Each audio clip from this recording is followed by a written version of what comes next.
Saya nggak tahu kenapa kamu memilih mendengarkan cerita silat ini ketimbang cerita misteri. Tapi, sejak kamu menekan video ini, ceritanya sudah dimulai. Jaka Lelana Si Dewa Mesum, karya Kang Ramli Autor, chapter ke-8, Pertarungan Sengit. Waktu berlalu bagaikan anak panah. Masa 2 tahun itu pun berlalu sudah. Matahari bersinar terik dan menyinari air laut yang menggelombang, menimbulkan pantulan cahaya yang menyilaukan mata. Sebuah perahu sampan tampak meluncur pesat ke tengah laut.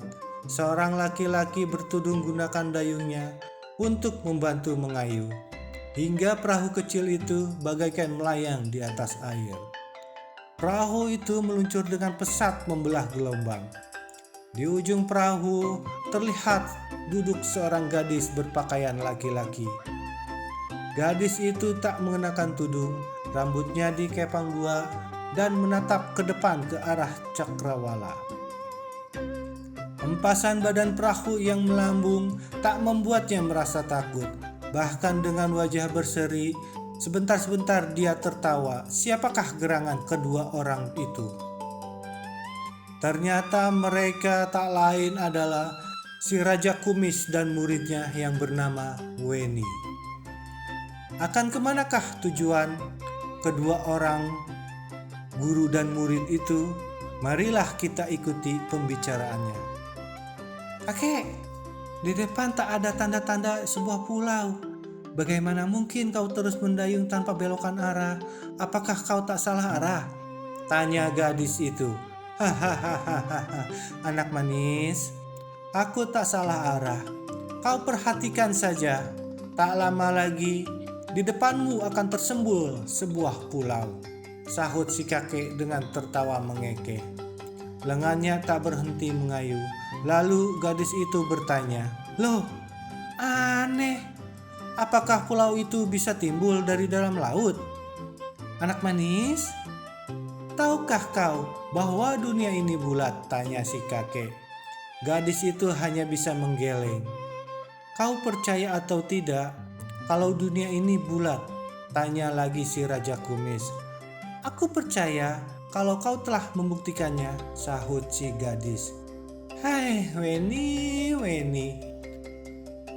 Nah, sekarang tatapkan matamu ke depan. Nanti akan tersembul sebuah pulau. Pulau itu bukan muncul dari dasar laut, akan tetapi memang tak terlihat oleh kita. Karena dunia ini bulat, seandainya rata, tentu akan terlihat oleh kita walaupun berada jauh sekali. Raja Kumis berikan penuturan pada muridnya. Gadis itu tak memberi jawaban karena pandangan matanya terus menatap ke arah cakrawala. Selang tak lama, segera tersembul sebuah pulau yang baru dan terlihat ujungnya. Semakin lama semakin besar hingga akhirnya terlihat keseluruhannya. Wah, betul kek. Itu, lihatlah. Di sana ada sebuah pulau yang amat indah, teriak si gadis. Si Raja Kumis tersenyum melihat muridnya itu berjingkrak kegirangan. Tiba-tiba, perahu melaju lebih cepat. Gadis itu terlonjak kaget, namun ia cepat-cepat berpegangan kuat pada pinggiran perahu. Hati-hati kau kecebur bocah manis, kekeh, tertawa si kakek. Sementara perahu terus meluncur bagaikan terbang. Dan sementara itu, di pulau yang tengah ditujunya, ada dua sosok tubuh tengah bertarung dengan sengit. Mereka saling pukul dan saling hantam. Tak lama, terdengar suara bentakan dan teriakan tertahan. Batu dan pasir bertaburan. Tampaknya pertarungan itu bukanlah pertarungan biasa. Karena hawa panas dan dingin silih berganti akibat hawa pukulan yang mengandung tenaga dalam tingkat tinggi. Dan yang bertarung adalah seorang kakek berperawakan jangkung kurus melawan seorang pemuda berusia sekitar 20 tahun lebih. Ya, Dia adalah Jaka yang sedang bertarung melawan si Raja Burung. Sementara 4 orang kakek sedang berdiri mengitari arena berlaga itu dengan diam terpaku. Keempatnya itu adalah Raja Kera, Raja Ular, Raja Biawak, dan Raja Harimau. Keempat kakek itu memperhatikan setiap gerakan muridnya dengan hati kebat-kebit. Kemenangan dan kekalahan mereka terletak di tangan si pemuda muridnya itu untuk memperebutkan gelar Ketua Raja Gila. 60 jurus telah berlalu. Jaka kerahkan kekuatan dan segenap ilmunya untuk merobohkan lawan. Ilmu silat kera, ular, harimau telah dipergunakan untuk menangkis dan membalas serangan. Tapi Raja Burung memang berilmu tinggi. Di samping dia dapat terbang dan sekali-kali mematuk ganas. Empasan lengan jubah Raja Burung itu laksana angin topan. Kalau saja Jaka itu tidak cekatan, pasti dia sudah celaka sejak tadi. Pada jurus ke-100, tampaknya si Raja Burung merubah gerakan serangannya. Kini dia menggunakan gerakan menyambar yang dibarengi dengan pukulan sangat ganas. Jaka terperangah karena saat itu dia sedang lengah, serta tak menduga lawan merubah serangan dengan cara menyambar. Teriak pemuda itu, tubuhnya berguling dan berjumpalitan beberapa kali. Dengan gerakan 1000 ekor kera mendobrak gunung, dia lakukan serangan menghantam dengan kedua telapak tangan. Terdengar suara benturan keras ketika kedua telapak tangan saling beradu. Raja Burung ternyata telah memapakinya. Terdengarlah teriakan tertahan dari pemuda lereng Gunung Kabut itu. Tubuhnya terlempar ke tengah laut. Brrr. Tak ampun lagi untuk tubuh Jaka yang telah tercebur ke dalam air. 4 kakek itu jadi terperanjat. Masing-masing terperangah. Bahkan si Raja Kera telah mengeluh. "Ah, muridku, nasibmu sungguh naas. Kau pasti sudah tewas." "Hahaha. Raja Burung tetap nomor 1," teriak si Raja Burung yang baru berhasil mempecundangi lawan bertarungnya. Tiba-tiba tubuh si Raja Burung meletik ke udara dan seraya perdengarkan suara mirip burung tubuhnya melayang terbang menyusul ke arah terceburnya Jaka. Mata kakek ini jelalatan mencari-cari tubuh pemuda itu di antara alunan ombak. Tiba-tiba air di bawahnya menyemburat bersama munculnya sosok tubuh Jaka yang meluncur ke arahnya. Si Raja Burung begitu terkejut saat melihat kemunculan pemuda itu secara mendadak. Tahu-tahu kakinya telah tersambar lengan pemuda itu. Tersentak Raja Burung ketika satu bototan kuat menariknya ke bawah dan biur. Lenyaplah seketika tubuh si Raja Burung ke dalam laut. 4 kakek itu sama-sama belalakan mata, tapi dengan senyum tersungging di bibirnya.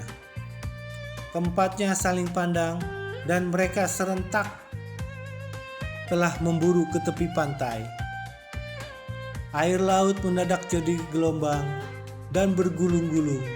Pertanda di bawah air tengah terjadi pertarungan sengit antara kedua tokoh tua sakti dan pemuda itu.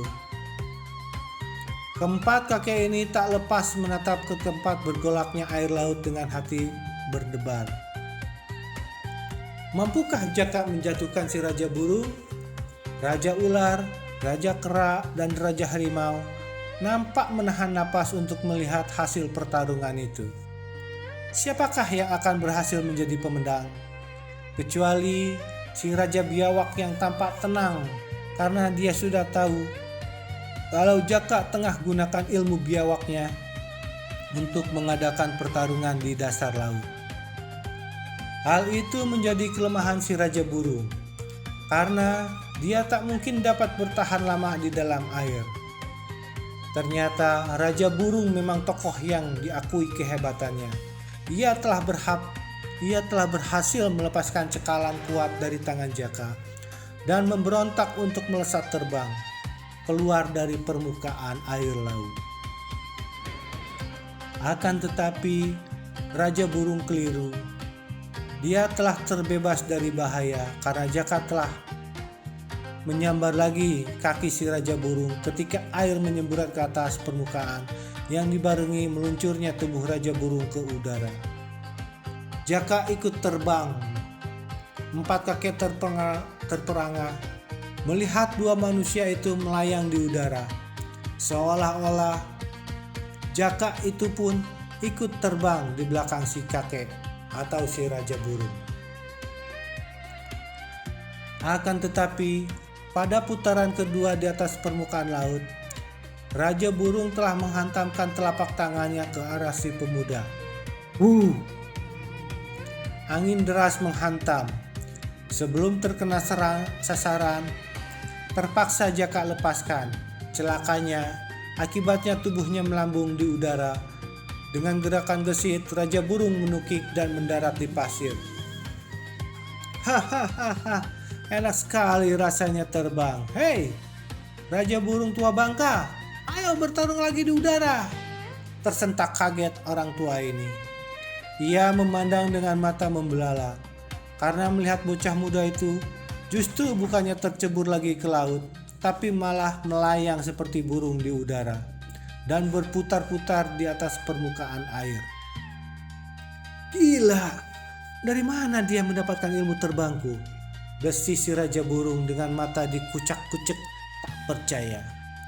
Tiba-tiba Jaka menukik ke arahnya. Lengannya bergerak mematuk dahsyat. Itulah jurus patukan burung dewa. Terkejutlah si Raja Burung bukan kepalang, karena jurus itu adalah jurus yang dimilikinya. Dengan teriak tertahan, dia terpaksa jatuhkan diri berguling. Tapi Jaka terus mencecar dengan patukan-patukan maut yang tiada henti. Tubuhnya menjambar laksana burung yang mengejar mangsa. Tentu saja seketika berubah pias wajah si Raja Burung untuk menghadapi serangan dan jurusnya sendiri. Bahkan jurus serangan pemuda itu dibarengi dengan jurus kerak melompat dan harimau yang menerkam.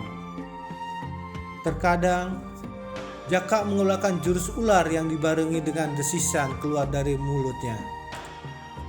Saat menghadapi serangan-serangan ini, membuat si Raja Burung tak beraya lagi untuk sebisanya menyelamatkan diri.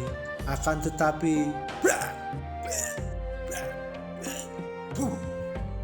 terdengar teriakan parau si Raja Burung ketika serangkaian serangan mendadak itu tak berhasil dihindari. Bersambung.